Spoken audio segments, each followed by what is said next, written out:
யாத்திராகமம் 11ஆம் அதிகாரம். அப்பொழுது கர்த்தர் மோசேயை நோக்கி, இன்னும் ஒரு வாதையை பார்வோன் மேலும் எகிப்தின் மேலும் வரப்பண்ணுவேன். அதற்கு பின் அவன் உங்களை இவ்விடத்திலிருந்து போக விடுவான். சமூலமாய் உங்களை போக விடுவதும் அல்லாமல் உங்களை இவ்விடத்திலிருந்து துரத்தியும் விடுவான். இப்பொழுது ஒவ்வொருவனும் அவனவன் அயலானிடத்திலும் ஒவ்வொருத்தியும் அவளவள் அயலாளிடத்திலும் வெள்ளி உடைமைகளையும் பொன்னுடைமைகளையும் கேட்கும்படி ஜனங்களுக்கு சொல் என்றார். அப்படியே கர்த்தர் ஜனங்களுக்கு எகிப்தியரின் கண்களில் தயவு கிடைக்கும்படி செய்தார். மோசே என்பவன் எகிப்து தேசத்தில் பார்வோனுடைய ஊழியக்காரரின் பார்வைக்கும் ஜனங்களின் பார்வைக்கும் மிகவும் பெரியவனாயிருந்தான். அப்பொழுது மோசே, கர்த்தர் நடுராத்திரியிலே நான் எகிப்தின் மத்தியில் புறப்பட்டு போவேன். அப்பொழுது சிங்காசனத்தின் மேல் வீற்றிருக்கும் பார்வோனுடைய தலைப்பிள்ளை முதல் ஏந்திரம் வரைக்கும் அடிமை பெண்ணுடைய தலைப்பிள்ளை வரைக்கும் எகிப்து தேசத்தில் இருக்கிற முதற்பேர் அனைத்தும் மிருகஜீவன்களின் தலையீட்டு அனைத்தும் சாகும் என்று உரைக்கிறார் என்று சொன்னதுமன்றி, அதனால் எகிப்து தேசம் எங்கும் முன்னும் பின்னும் ஒரு காலம் உண்டாகாத பெரிய கூக்குரல் உண்டாகும். ஆனாலும் கர்த்தர் எகிப்தியருக்கும் இஸ்ரவேலருக்கும் பண்ணுகிற வித்தியாசத்தை நீங்கள் அறியும்படிக்கு இஸ்ரவேல் புத்திரர் அனைவருக்குள்ளும் மனிதர் முதல் மிருக ஜீவன்கள் வரைக்கும் ஒரு நாயாகிலும் தன் நாவை அசைப்பதில்லை. அப்பொழுது உம்முடைய ஊழியக்காரராகிய இவர்கள் எல்லாரும் என்னிடத்தில் வந்து பணிந்து, நீயும் உன்னை பின்பற்றுகிறவர்கள் யாவரும் புறப்பட்டு போங்கள் என்று சொல்லுவார்கள். அதன் பின் புறப்படுவேன் என்று சொல்லி உக்கிரமான கோபத்தோடே பார்வோனை விட்டு புறப்பட்டான். கர்த்தர் மோசேயை நோக்கி, எகிப்து தேசத்தில் என் அற்புதங்கள் அநேகமாகும்படிக்கு பார்வோன் உங்களுக்கு செவி கொடுக்க மாட்டான் என்று சொல்லியிருந்தார். மோசேயும் ஆரோனும் அந்த அற்புதங்களை எல்லாம் பார்வோனுக்கு முன்பாக செய்தார்கள். கர்த்தர் பார்வோனின் இருதயத்தை கடினப்படுத்தினபடியால் அவன் இஸ்ரவேல் புத்திரரை தன் தேசத்திலிருந்து போக விடவில்லை. யாத்திராகமம் 11ஆம் அதிகாரம் நிறைவு பெறுகிறது. யாத்திராகமம் 12ஆம் அதிகாரம். கர்த்தர் எகிப்து தேசத்தில் மோசேயையும் ஆரோனையும் நோக்கி, இந்த மாதம் உங்களுக்கு பிரதானமான மாதம். இது உங்களுக்கு வருஷத்தின் முதலாம் மாதமாயிருப்பதாக. நீங்கள் இஸ்ரவேல் சபையார் யாவரையும் நோக்கி, இந்த மாதம் 10ஆம் தேதியில் வீட்டு தலைவர்கள் வீட்டுக்கு ஒரு ஆட்டுக்குட்டியாக ஒவ்வொருவரும் ஒவ்வொரு ஆட்டுக்குட்டியை தெரிந்து கொள்ள கடவர்கள். ஒரு வீட்டில் இருக்கிறவர்கள் ஒரு ஆட்டுக்குட்டியை புசிக்கிறதற்கு போதுமான பேர்களாயிராமற் போனால் அவனும் அவன் சமீபத்தில் இருக்கிற அவனுடைய அயல் வீட்டுக்காரனும் தங்களிடத்தில் உள்ள ஆத்மாக்களின் இலக்கத்துக்கு தக்கதாக ஒரு ஆட்டுக்குட்டியை தெரிந்து கொள்ள வேண்டும். அவனவன் புசிப்புக்கு தக்கதாக இலக்கம் பார்த்து ஆட்டுக்குட்டியை தெரிந்து கொள்ள வேண்டும். அந்த ஆட்டுக்குட்டி பழுதற்றதும் ஆணும் ஒரு வயதுள்ளதுமாய் இருக்க வேண்டும். செம்மறி ஆடுகளிலாவது வெள்ளாடுகளிலாவது அதை தெரிந்து கொள்ளலாம். அதை இந்த மாதம் 14ஆம் தேதி வரைக்கும் வைத்திருந்து இஸ்ரவேல் சபையின் ஒவ்வொரு கூட்டத்தாரும் சாயங்காலத்தில் அதை அடித்து அதன் இரத்தத்தில் கொஞ்சம் எடுத்து தாங்கள் அதை புசிக்கும் வீட்டு வாசல் நிலைக்கால்கள் இரண்டிலும் நிலைகளின் மேற்சட்டத்திலும் தெளித்து அன்று ராத்திரியிலே அதன் மாம்சத்தை நெருப்பினால் சுட்டு புளிப்பில்லா அப்பத்தோடும் கசப்பான கீரையோடும் அதை புசிக்க கடவர்கள். பச்சையாயும் தண்ணீரில் அவிக்கப்பட்டதாயும் அல்ல, அதன் தலையையும் அதன் தொடைகளையும் அதற்குள்ள யாவையும் ஏகமாய் நெருப்பினால் சுட்டதாய் அதை புசிப்பீர்களாக. அதிலே ஒன்றையும் விடியற்காலம் மட்டும் மீதியாக வைக்காமல் விடியற்காலம் மட்டும் அதிலே மீதியாய் இருக்கிறதை அக்னியால் சுட்டரிப்பீர்களாக. அதை புசிக்க வேண்டிய விதமாவது, நீங்கள் உங்கள் அறைகளில் கச்சை கட்டி கொண்டு உங்கள் கால்களில் பாதரட்சை தொடுத்து கொண்டும் உங்கள் கையில் தடி பிடித்து கொண்டும் அதை தீவிரமாய் புசிக்க கடவீர்கள். அது கர்த்தருடைய பஸ்கா. அந்த ராத்திரியிலே நான் எகிப்து தேசம் எங்கும் கடந்து போய் எகிப்து தேசத்தில் உள்ள மனிதர் முதல் மிருக ஜீவன்கள் மட்டும் முதற்பேராயிருக்கிறவைகளை எல்லாம் அதம் பண்ணி எகிப்து தேவர்களின் மேல் நீதியை செலுத்துவேன். நானே கர்த்தர். நீங்கள் இருக்கும் வீடுகளில் அந்த இரத்தம் உங்களுக்காக அடையாளமாய் இருக்கும். அந்த இரத்தத்தை நான் கண்டு உங்களை கடந்து போவேன். நான் எகிப்து தேசத்தை அழிக்கும்போது அழிக்கும் வாதை உங்களுக்குள்ளே வராதிருக்கும். அந்த நாள் உங்களுக்கு நினைவு கூறுதலான நாளாய் இருக்க கடவது. அதை கர்த்தருக்கு பண்டிகையாக ஆசரிப்பீர்களாக. அதை உங்கள் தலைமுறை தோறும் நித்திய நியமமாக ஆசரிக்க கடவீர்கள். புளிப்பில்லா அப்பத்தை 7 நாள் அளவும் புசிக்க கடவீர்கள். முதலாம் நாளில்தானே புளித்த மாவை உங்கள் வீடுகளிலிருந்து நீக்க வேண்டும். முதலாம் நாள் தொடங்கி 7ஆம் நாள் வரைக்கும் புளித்த அப்பம் புசிக்கிறவன் எவனோ அந்த ஆத்துமா இஸ்ரவேலில் இருந்து அறுப்புண்டு போவான். முதலாம் நாளில் பரிசுத்த சபை கூடுதலும் 7ஆம் நாளிலும் பரிசுத்த சபை கூடுதலும் இருக்க வேண்டும். அவைகளில் ஒரு வேலையும் செய்யப்படலாகாது. அவரவர் சாப்பிடுகிறதற்கு தேவையானது மாத்திரம் உங்களால் செய்யப்படலாம். புளிப்பில்லா அப்ப பண்டிகையை ஆசரிப்பீர்களாக. அந்த நாளில் தான் நான் உங்கள் சேனைகளை எகிப்து தேசத்திலிருந்து புறப்பட பண்ணினேன். ஆகையால் உங்கள் தலைமுறை தோறும் நித்திய நியமமாக இந்த நாளை ஆசரிக்க கடவீர்கள். முதலாம் மாதம் 14ஆம் தேதி சாயங்காலம் தொடங்கி மாதத்தின் 21ஆம் தேதி சாயங்காலம் வரைக்கும் புளிப்பில்லா அப்பம் புசிக்க கடவீர்கள். 7 நாள் அளவும் உங்கள் வீடுகளில் புளித்தமா காணப்படலாகாது. எவனாயிலும் புளிப்பிட்டப்பட்டதை புசித்தால் அவன் பரதேசியானாலும் சுதேசியானாலும் அந்த ஆத்மா இஸ்ரவேல் சபையில் இராமல் அறுப்புண்டு போவான். புளிப்பிடப்பட்ட யாதொன்றையும் நீங்கள் புசிக்க வேண்டாம். உங்கள் வாசஸ்தலங்களிலெல்லாம் புளிப்பில்லா அப்பம் புசிக்க கடவீர்கள் என்று சொல் என்றார். அப்பொழுது மோசே இஸ்ரவேல் மூப்பர் யாவரையும் அழைப்பித்து, நீங்கள் உங்கள் குடும்பங்களுக்கு தக்கதாக உங்களுக்கு ஆட்டுக்குட்டியை தெரிந்தெடுத்து கொண்டு பஸ்காவை அடித்து ஈசோப்பு கொழுந்துகளின் கொத்தை எடுத்து கிண்ணியில் இருக்கும் இரத்தத்தில் தோய்த்து அதில் இருக்கும் அந்த இரத்தத்தை வாசல் நிலைக்கால்களின் மேற்சட்டத்திலும் வாசலின் நிலைக்கால்கள் இரண்டிலும் தெளியுங்கள். விடியற்காலம் வரைக்கும் உங்களில் ஒருவரும் வீட்டு வாசலை விட்டு புறப்பட வேண்டாம். கர்த்தர் எகிப்தியரை அதம் பண்ணுகிறதற்கு கடந்து வருவார். நிலையின் மேற்சட்டத்திலும் வாசலின் நிலைக்கால்கள் இரண்டிலும் அந்த இரத்தத்தை காணும்போது கர்த்தர் சங்காரக்காரனை உங்கள் வீடுகளில் உங்களை அதம் பண்ணுகிறதற்கு வரவொட்டாமல் வாசற்படியை விலகி கடந்து போவார். இந்த காரியத்தை உங்களுக்கும் உங்கள் பிள்ளைகளுக்கும் நித்திய நியமமாக கைக்கொள்ள கடவீர்கள். கர்த்தர் உங்களுக்கு தாம் சொன்னபடி கொடுக்க போகிற தேசத்திலே நீங்கள் போய் சேரும்போது இந்த ஆராதனையை கைக்கொள்ள கடவீர்கள்.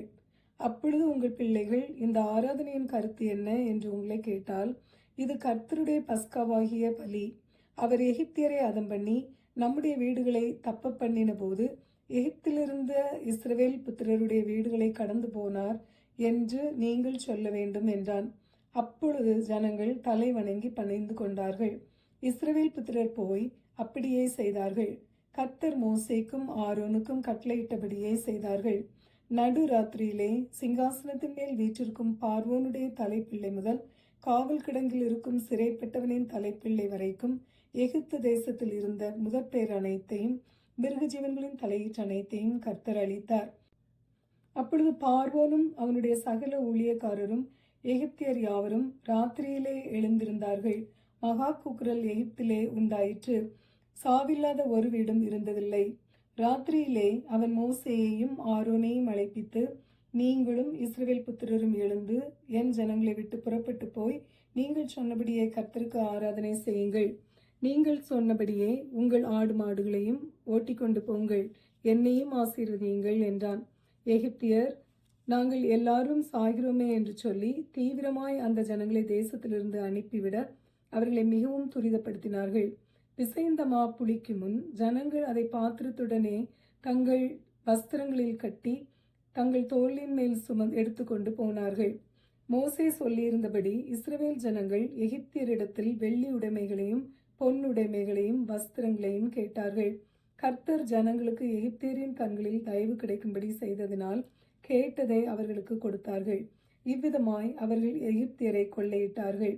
இஸ்ரவேல் புத்திரர் ராமசேசை விட்டு கால்நடையாய் பிரயாணம் பண்ணி சுக்கோத்துக்கு போனார்கள். அவர்கள் பிள்ளைகள் தவிர 6 லட்சம் புருஷராயிருந்தார்கள். அவர்களுடைய கூட பல ஜாதியான ஜனங்கள் அநேகர் போனதுமன்றி மிகுதியான ஆடு மாடுகள் முதலான மிருக ஜீவன்களும் போயிற்று. எகிப்திலிருந்து அவர்கள் கொண்டு வந்த பிசைந்த மாவை புளிப்பில்லா அப்பங்களாக சுட்டார்கள். அவர்கள் எகிப்தில் தரிக்க கூடாமல் துரத்திவிடப்பட்டபடியினால் அது புளியாதிருந்தது. அவர்கள் தங்களுக்கு வழிக்கென்று ஒன்றும் ஆயத்தம் பண்ணவில்லை. இஸ்ரவேல் புத்திரர் எகிப்திலே குடியிருந்த காலம் 430 வருஷம். 430 வருஷம் முடிந்த அன்றைய தினமே கர்த்தருடைய சேனைகள் எல்லாம் எகிப்து தேசத்திலிருந்து புறப்பட்டது. கர்த்தர் அவர்களை எகிப்து தேசத்திலிருந்து புறப்பட பண்ணினதினால் இது அவருக்கென்று முக்கியமாய் ஆசரிக்கத்தக்க ராத்திரி ஆயிற்று.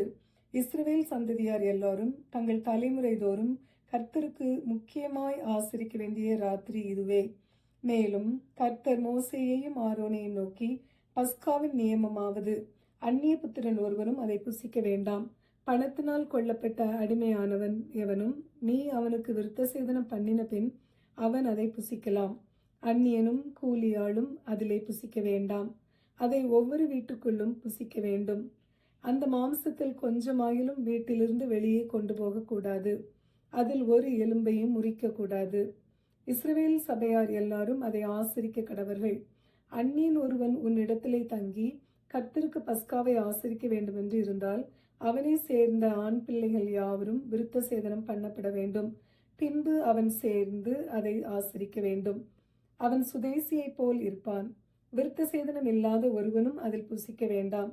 சுதேசிக்கும் உங்களிடத்தில் தங்கும் பரதேசிக்கும் ஒரே பிரமாணம் இருக்க கடவுது என்றார். இப்படியே இஸ்ரவேல் புத்திரர் எல்லாரும் செய்தார்கள். கர்த்தர் மோசேக்கும் ஆரோனுக்கும் கட்டளையிட்டபடியே செய்தார்கள். அன்றைய தினமே கர்த்தர் இஸ்ரவேல் புத்திரரை அணி அணியாய் எகிப்து தேசத்திலிருந்து புறப்பட பண்ணினார். யாத்திராகமம் 12ஆம் அதிகாரம் நிறைவு பெறுகிறது. யாத்திராகமம் 13ஆம் அதிகாரம். கர்த்தர் மோசேயை நோக்கி, இஸ்ரவேல் புத்திரருக்குள் மனிதரிலும் மிருக ஜீவன்களிலும் கற்பந்திறந்து பிறக்கிற முதற்பேர் அனைத்தையும் எனக்கு பரிசுத்தப்படுத்து, அது என்னுடையது என்றார். அப்பொழுது மோசே ஜனங்களை நோக்கி, நீங்கள் அடிமைத்தன வீடாகிய எகிப்திலிருந்து புறப்பட்ட இந்த நாளை நினையுங்கள். கர்த்தர் பலத்த கையினால் உங்களை அவ்விடத்திலிருந்து புறப்பட பண்ணினார். ஆகையால் நீங்கள் புளித்த அப்பம் புசிக்க வேண்டாம். ஆபிப் மாதத்தின் இந்த நாளிலே நீங்கள் புறப்பட்டீர்கள். ஆகையால் கர்த்தர் உனக்கு கொடுப்பேன் என்று உன் பிதாக்களுக்கு ஆணையிட்டதும் பாலும் தேனும் ஓடுகிறதுமான தேசமாகிய கானானியர், ஏத்தியர், எமோரியர், ஏவியர், எபூசியர் என்பவர்களுடைய தேசத்துக்கு உன்னை வரப்பண்ணும் காலத்தில் நீ இந்த மாதத்திலே இந்த ஆராதனையை செய்வாயாக. புளிப்பில்லா அப்பத்தை 7 நாளளவும் புசிக்க கடவாய். 7ஆம் நாளிலே கர்த்தருக்கு பண்டிகை ஆசரிக்கப்படுவதாக. அந்த 7 நாளும் புளிப்பில்லா அப்பம் புசிக்க வேண்டும். புளிப்புள்ள அப்பம் உன்னிடத்திலே காணப்பட வேண்டாம். உன் எல்லைகளுக்குள் எங்கும் புளித்த மாவும் உன்னிடத்தில் காணப்பட வேண்டாம். அந்நாளில் நீ உன் புத்திரனை நோக்கி, நான் எகிப்திலிருந்து புறப்படுகையில் கர்த்தர் எனக்கு செய்ததற்காக இப்படி நடப்பிக்கப்படுகிறது என்று சொல். கர்த்தரின் நியாயப்பிரமாணம் உன் வாயில் இருக்கும்படிக்கு இது உன் கையிலே ஒரு அடையாளமாகவும் உன் கண்களின் நடுவே நினைப்பூட்டுதலாகவும் இருக்க கடவுது. பலத்த கையினால் கர்த்தர் உன்னை எகிப்திலிருந்து புறப்பட பண்ணினார். ஆகையால் நீ வருஷந்தோறும் குறித்த காலத்தில் இந்த நியமத்தை ஆசரித்து வருவாயாக. மேலும் கர்த்தர் உனக்கும் உன் பிதாக்களுக்கும் ஆணையிட்டபடியே உன்னை கானானியரின் தேசத்திலே வரப்பண்ணி அதை உனக்கு கொடுக்கும்போது கற்பந்திறந்து பிறக்கும் அனைத்தையும் உனக்கு இருக்கும் மிருக ஜீவன்களின் தலையீற்று அனைத்தையும் கர்த்தருக்கு ஒப்பு கொடுப்பாயாக. அவைகளில் உள்ள ஆண்கள் கர்த்தருடையவைகள். கழுதையின் தலையீற்றை எல்லாம் ஒரு ஆட்டுக்குட்டியால் மீட்டுக் கொள்வாயாக. மீட்காவிட்டால் அதன் கழுத்தை முறித்து போடு. உன் பிள்ளைகளின் முதற்பேரான சகல நர ஜீவன்களையும் மீட்டு கொள்வாயாக. பிற்காலத்தில் உன் குமாரன் இது என்ன என்று உன்னை கேட்டால் நீ அவனை நோக்கி, கர்த்தர் எங்களை பலத்த கையினால் அடிமைத்தன வீடாகிய எகிப்திலிருந்து புறப்பட பண்ணினார். எங்களை விடாதபடிக்கு பார்வோன் கடினப்பட்டிருக்கும் போது கர்த்தர் எகிப்து தேசத்தில் மனிதரின் தலைப்பிள்ளைகள் முதல் மிருக ஜீவன்களின் தலையீற்றுகள் வரைக்கும் உண்டாயிருந்த முதற்பேர்கள் யாவையும் கொன்று போட்டார். ஆகையால் கற்பந்திறந்து பிறக்கும் ஆணையெல்லாம் நான் கர்த்தருக்கு பலியிட்டு என் பிள்ளைகளில் முதற்பேர் அனைத்தையும் மீட்டுக் கொள்கிறேன். கர்த்தர் எங்களை பலத்த கையினால் எகிப்திலிருந்து புறப்பட பண்ணினதற்கு இது உன் கையில் அடையாளமாகவும் உன் கண்களின் நடுவே ஞாபகக்குறியாகவும் இருக்க கடவது என்று சொல்வாயாக என்றான்.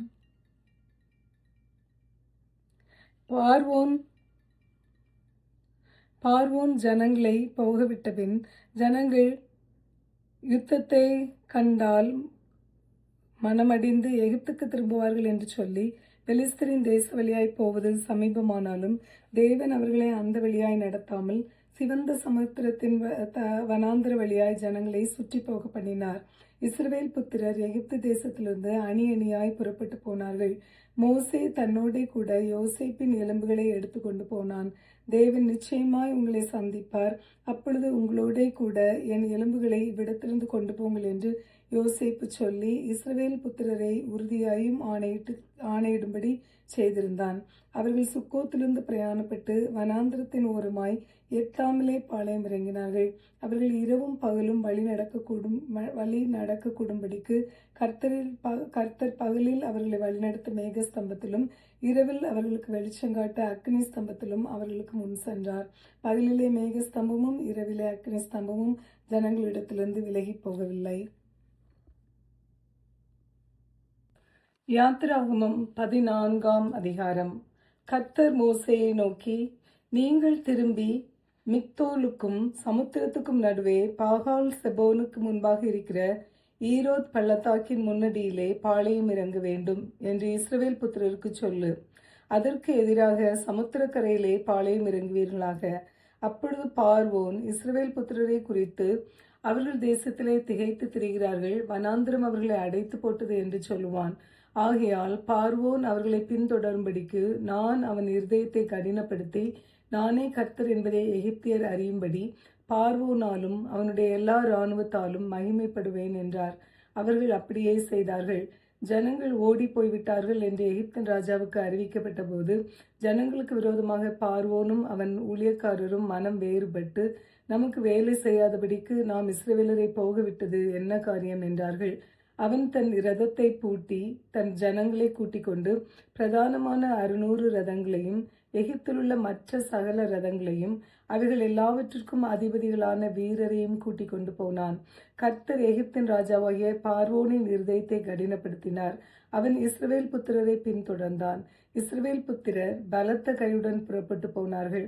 எகிப்தியர் பார்வோனுடைய சகல குதிரைகளோடும் ரதங்களோடும் அவனுடைய குதிரை வீரரோடும் சேனைகளோடும் அவர்களை தொடர்ந்து போய் சமுத்திர தண்டையிலே பாகால் செபோலுக்கு எதிரே இருக்கிற ஈரோத் பள்ளத்தாக்கின் முன்னடியிலே பாளையம் இறங்கியிருக்கிற அவர்களை கிட்டினார்கள். பார்வோன் சமீபித்து வருகிற போது இஸ்ரவேல் புத்திரர் தங்கள் கண்களை ஏறெடுத்து பார்த்து எகிப்தியர் தங்களுக்கு பின்னே வருகிறதை கண்டு மிகவும் பயந்தார்கள். அப்பொழுது இஸ்ரவேல் புத்திரர் கர்த்தரை நோக்கி கூப்பிட்டார்கள். அன்றியும் அவர்கள் மோசேயை நோக்கி, எகிப்திலே பிரேத குழிகள் இல்லை என்றா வனாந்திரத்திலே சாகும்படிக்கு எங்களை கொண்டு வந்தீர்? நீர் எங்களை எகிப்திலிருந்து புறப்பட பண்ணினதினால் எங்களுக்கு இப்படி செய்தது என்ன? நாங்கள் எகிப்திலே இருக்கும்போது நாங்கள் எகிப்தியருக்கு வேலை செய்ய எங்களை சும்மா விட்டுவிடும் என்று சொன்னோம் அல்லவா? நாங்கள் வனாந்திரத்திலே சாகிறதை பார்க்கிலும் எகிப்தியருக்கு வேலை செய்கிறது எங்களுக்கு நலமாயிருக்குமே என்றார்கள். அப்பொழுது மோசே ஜனங்களை நோக்கி, பயப்படாதிருங்கள், நீங்கள் நின்று கொண்டு இன்றைக்கு கர்த்தர் உங்களுக்கு செய்யும் ரட்சிப்பை பாருங்கள். இன்றைக்கு நீங்கள் காண்கிற எகிப்தியரை இனி என்றைக்கும் காண மாட்டீர்கள். கர்த்தர் உங்களுக்காக யுத்தம் பண்ணுவார், நீங்கள் சும்மா இருப்பீர்கள் என்றார். அப்பொழுது கர்த்தர் மோசேயை நோக்கி, நீ என்னிடத்தில் முறையிடுகிறது என்ன? புறப்பட்டு போங்கள் என்று இஸ்ரவேல் புத்திரருக்கு சொல்லு. நீ உன் கோலை ஓங்கி உன் கையை சமுத்திரத்தின் மேல் நீட்டி சமுத்திரத்தை பிளந்துவிடு. அப்பொழுது இஸ்ரவேல் புத்திரர் சமுத்திரத்தின் நடுவாக வெட்டாந்திரையிலே நடந்து போவார்கள். எகிப்தியர் உங்களை பின்தொடர்ந்து வரும்படி நான் அவர்கள் இருதயத்தை கடினப்படுத்தி பார்வோனாலும் அவன் ரதங்கள் குதிரை வீரர் முதலாகிய அவருடைய எல்லா இராணுவத்தாலும் மகிமைப்படுவேன். இப்படி நான் பார்வோனாலும் அவன் ரதங்களாலும் அவன் குதிரை வீரராலும் மகிமைப்படும் போது நானே கர்த்தர் என்பதை எகிப்தியர் அறிவார்கள் என்றார். அப்பொழுது இஸ்ரவேலின் சேலைக்கு முன்னாக நடந்த தேவதூதனானவர் விலகி அவர்களுக்கு பின்னாக நடந்தார். அவர்களுக்கு முன் இருந்த மேக ஸ்தம்பமும் விலகி அவர்கள் பின்னே நின்றது. அது எகிப்தியரின் சேனையும் இஸ்ரவேலரின் சேனையும் முழுதும் ஒன்றோடொன்று சேராதபடி அவைகள் நடுவில் வந்தது. எகிப்தியருக்கு அது மேகமும் அந்தகாரமுமாயிருந்தது, இஸ்ரவேலருக்கோ அது இரவை வெளிச்சமாக்கிற்று. மோசே தன் கையை சமுத்திரத்தின் மேல் நீட்டினான். அப்பொழுது கர்த்தர் முழுதும் பலத்த கீழ்காற்றினால் சமுத்திரம் ஒதுங்கும்படி செய்து அதை வறண்டு போக பண்ணினார். ஜலம் பிளந்து பிரிந்து போயிற்று. இஸ்ரவேல் புத்திரர் சமுத்திரத்தின் நடுவாக வெட்டாந்திரையிலே நடந்து போனார்கள். அவர்கள் வலது புறத்திலும் அவர்கள் இடது புறத்திலும் ஜலம் அவர்களுக்கு மதிலாக நின்றது. அப்பொழுது எகிப்தியர் அவர்களை தொடர்ந்து பார்வோனுடைய சகல குதிரைகளோடும் ரதங்களோடும் குதிரை வீரரோடும் அவர்கள் பிறகாலே சமுத்திரத்தின் நடுவே பிரவேசித்தார்கள். கிழக்கு வெளுத்து வரும் ஜாமத்தில் கர்த்தர் அக்னி மேகமுமான ஸ்தம்பத்திலிருந்து எகிப்தியரின் சேனையை பார்த்து அவர்கள் சேனையை கலங்கடித்து அவர்களுடைய ரதங்களிலிருந்து உருளைகள் கழலவும் அவர்கள் தங்கள் இரதங்களை வருத்தத்தோடு நடத்தவும் பண்ணினார். அப்பொழுது எகிப்தியர், இஸ்ரவேலரை விட்டு ஓடிப்போவோம், கர்த்தர் அவர்களுக்கு துணை நிற்கிறார் என்று எகிப்தியருக்கு விரோதமாய் யுத்தம் பண்ணுகிறார் என்றார்கள். கர்த்தர் மோசேயை நோக்கி, ஜலம் எகிப்தியர் மேலும் அவர்களுடைய ரதங்கள் மேலும் அவர்களுடைய குதிரை வீரர் மேலும் திரும்பும்படிக்கு உன் கையை சமுத்திரத்தின் மேல் நீட்டு என்றார். அப்படியே மோசே தன் கையை சமுத்திரத்தின் மேல் நீட்டினான். விடியற்காலத்தில் சமுத்திரம் பலமாய் திரும்பி வந்தது. எகிப்தியர் அதற்கு எதிராக ஓடும்போது கர்த்தர் அவர்களை கடலின் நடுவே கவிழ்த்து போட்டார். ஜலம் திரும்பி வந்து ரதங்களையும் குதிரை வீரரையும் அவர்கள் பின்னாக சமுத்திரத்தில் பிரவேசித்திருந்த பார்வோனுடைய இராணுவம் அனைத்தையும் மூடிக்கொண்டது. அவர்களில் ஒருவனாயிலும் தப்பவில்லை. இஸ்ரவேல் புத்திரரோ சமுத்திரத்தின் நடுவாக வெட்டாந்தரையின் வழியாய் நடந்து போனார்கள். அவர்கள் வலது புறத்திலும் அவர்கள் இடது புறத்திலும் ஜலம் அவர்களுக்கு மதிலாக நின்றது. இவ்விதமாய் கர்த்தர் அந்நாளிலே இஸ்ரவேலரை எகிப்தியரின் கைக்கு தப்புவித்து ரட்சித்தார். கடற்கரையிலே எகிப்தியர் செத்து கிடக்கிறதை இஸ்ரவேலர் கண்டார்கள். கர்த்தர் எகிப்தியரில் செய்த இந்த மகத்தான கிரியையை இஸ்ரவேலர் கண்டார்கள். அப்பொழுது ஜனங்கள் கர்த்தருக்கு பயந்து கர்த்தரிடத்திலும் அவருடைய ஊழியக்காரனாகிய மோசேயினிடத்திலும் விசுவாசம் வைத்தார்கள். யாத்திராகமம் 14ஆம் அதிகாரம் முடிவு பெறுகிறது. யாத்திராகமம் 15ஆம் அதிகாரம். அப்பொழுது மோசேயும் இஸ்ரவேல் புத்திரரும் கர்த்தரை புகழ்ந்து பாடின பாட்டு. கர்த்தரை பாடுவேன், அவர் மகிமையாய் வெற்றி சிறந்தார். குதிரையையும் குதிரை வீரனையும் கடலிலே தள்ளினார். கர்த்தர் என் பலனும் என் கீதமுமானவர், அவர் எனக்கு இரட்சிப்புமானவர். அவரே என் தேவன், அவருக்கு வாசஸ்தலத்தை ஆயத்தம் பண்ணுவேன். அவரே என் தகப்பனுடைய தேவன், அவரை உயர்த்துவேன். கர்த்தரே யுத்தத்தில் வல்லவர், கர்த்தர் என்பது அவருடைய நாமம். பார்வோனின் ரதங்களையும் அவன் சேனைகளையும் சமுத்திரத்திலே தள்ளிவிட்டார். அவனுடைய பிரதான அதிபதிகள் சிவந்த சமுத்திரத்தில் அமிழ்ந்து போனார்கள். ஆழி அவர்களை மூடிக்கொண்டது. கல்லை போல ஆழங்களில் அமிழ்ந்து போனார்கள். கர்த்தாவே, உம்முடைய வலதுகரம் பலத்தினால் மகத்துவம் நிறைந்திருக்கிறது. கர்த்தாவே, உம்முடைய வலதுகரம் பகைஞனை நொறுக்கிவிட்டது. உமக்கு விரோதமாய் எழும்பினவர்களை உமது முக்கியத்தின் மகத்துவத்தினாலே நிர்மூலமாக்கினீர். உம்முடைய கோபாக்னியை அனுப்பினீர், அது அவர்களை தாளடியைப் போல பட்சித்தது. உமது நாசியின் சுவாசத்தினால் ஜலம் குவிந்து நின்றது, வெள்ளம் குவியலாக நிமிர்ந்து நின்றது. ஆழமான ஜலம் நடுக்கடலிலே உறைந்து போயிற்று. தொடருவேன், பிடிப்பேன், கொள்ளையிட்டு பங்கிடுவேன். என் ஆசை அவர்களிடத்தில் திருப்தியாகும். என் பட்டயத்தை உருவுவேன், என் கை அவர்களை சங்கரிக்கும் என்று பகைஞன் சொன்னான். உம்முடைய காற்றை வீச பண்ணினீர், கடல் அவர்களை மூடிக்கொண்டது. திரளான தண்ணீர்களில் ஈயம் போல அமிர்ந்து போனார்கள். கர்த்தாவே, தேவர்களில் உமக்கு ஒப்பானவர் யார்? பரிசுத்தத்தில் மகத்துவம் உள்ளவரும் துதிகளில் பயப்படத்தக்கவரும் அற்புதங்களை செய்கிறவருமாகிய உமக்கு ஒப்பானவர் யார்? நீர் உமது வலது கரத்தை நீட்டினீர், பூமி அவர்களை விழுங்கி போட்டது. நீர் மீட்டு கொண்ட இந்த ஜனங்களை உமது கிருபையினாலே அழைத்து வந்தீர். உம்முடைய பரிசுத்த வாசஸ்தலத்துக்கு நேராக அவர்களை உமது பலத்தினால் வழி நடத்தினீர். ஜனங்கள் அதை கேட்டு தத்தளிப்பார்கள். பெலிஸ்தியாவின் குடிகளை திகில் பிடிக்கும். ஏதோமின் பிரபுக்கள் கலங்குவார்கள். மோவாபின் பராக்கிரமசாலிகளை நடுக்கம் பிடிக்கும். கானானின் குடிகள் யாவரும் கரைந்து போவார்கள். பயமும் திகிலும் அவர்கள் மேல் விழும். கர்த்தாவே, உமது ஜனங்கள் கடந்து போகும் வரைக்கும், நீர் மீட்ட ஜனங்களை கடந்து போகும் வரையும் அவர்கள் உம்முடைய புயத்தின் மகத்துவத்தினால் கல்லை போல அசைவற்றிருப்பார்கள். நீர் அவர்களை கொண்டு போய் கர்த்தராகிய தேவரீர் வாசம் பண்ணுகிறதற்கு நியமித்த ஸ்தானமாகிய உம்முடைய சுதந்திரத்தின் பர்வதத்திலும் ஆண்டவராகிய தேவரீருடைய கரங்கள் ஸ்தாபித்த பரிசுத்த ஸ்தலத்திலும் அவர்களை நாட்டுவீர். கர்த்தர் சதா காலங்களாகிய என்றென்றைக்கும் ராஜரிகம் பண்ணுவார். பார்வோனின் குதிரைகள் அவனுடைய ரதங்களோடும் குதிரை வீரரோடும் சமுத்திரத்தில் பிரவேசித்தது. கர்த்தர் சமுத்திரத்தின் ஜலத்தை அவர்கள் மேல் திரும்ப பண்ணினார். இஸ்ரவேல் புத்திரரோ சமுத்திரத்தின் நடுவே வெட்டாந்தரையிலே நடந்து போனார்கள் என்று பாடினார்கள். ஆரோனின் சகோதரியாகிய மிரியாம் என்னும் தீர்க்கதரிசியானவளும் தன் கையிலே தம்புரை எடுத்துக்கொண்டாள். சகல ஸ்திரீகளும் தம்பர்களோடும் நடனத்தோடும் அவளுக்கு பின்னே புறப்பட்டு போனார்கள். மிரியாம் அவர்களுக்கு பிரதிவசனமாக, கர்த்தரை பாடுங்கள், அவர் மகிமையாய் வெற்றி சிறந்தார், குதிரையையும் குதிரை வீரனையும் கடலிலே தள்ளினார் என்று பாடினாள். பின்பு மோசே இஸ்ரவேல் ஜனங்களை சிவந்த சமுத்திரத்திலிருந்து பிரயாணப்படுத்தினான். அவர்கள் சூர் வனாந்திரத்துக்கு புறப்பட்டு போய் 3 நாள் வனாந்திரத்தில் தண்ணீர் கிடையாமல் நடந்தார்கள். அவர்கள் மாராவிலே வந்தபோது மாராவின் தண்ணீர் கசப்பாயிருந்ததினால் அதை குடிக்க அவர்களுக்கு கூடாதிருந்தது. அதனால் அவ்விடத்துக்கு மாரா என்று பெயரிடப்பட்டது. அப்பொழுது ஜனங்கள் மோசேக்கு விரோதமாய் முறுமுறுத்து, என்னத்தை குடிப்போம் என்றார்கள். மோசே கர்த்தரை நோக்கி கூப்பிட்டான். அப்பொழுது கர்த்தர் மோசேக்கு ஒரு மரத்தை காண்பித்தார். அதை அவன் தண்ணீரில் போட்டவுடனே அது மதுரமான தண்ணீர் ஆயிற்று.